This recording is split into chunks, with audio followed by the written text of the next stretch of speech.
विगत दिन में किरोसिन सब्सिडी कमे दिगला तार किसी अपव्यवहार को नहीं किंतु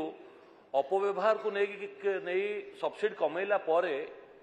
जो कथा बर्तमान कहते नन ऑफिशियल आमर माननीय विधायक महोदय जे कौन हम किरोसिन विद्युत कनेक्शन बहुत गुड़े पड़ाका एवं बहु अंचल रे जोगाजोग प्राय हाराहारी गोटे गोटे दिन में 5 घंटा 6 घंटा 8 घंटा भी रहुनी एवं ता सहित किछि जेहेतु चिलिका उपकूल अंचल रु आमे आसुचु किछि मत्स्यजीवी निर्भर करुचंती किरोसिन उपरे तेणुकरी बहुत गुड़े कार्यक्रम भी आसवाई रोचे एवं सबुठ आम दुख कथा हूँ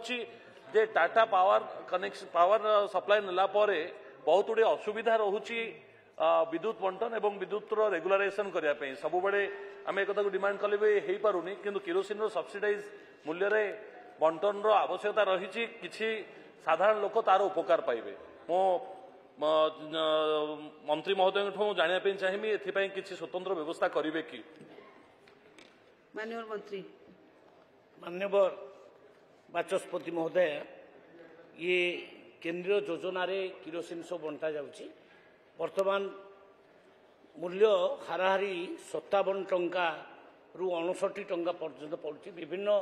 जिला मानक ट्रांसपोर्टेशन रेट जेहेतु टिके भ्यारी करुची से अनुजाई ताकू दिया जाउची किंतु ये जो प्रॉब्लम कहिसंती जे विभिन्न पड़ा गाँव रे इलेक्ट्रिक नथिबा कारण अधिक इलेक्ट्रिक दरकार पड़ुची से विषय सरकार विचार करेंगे।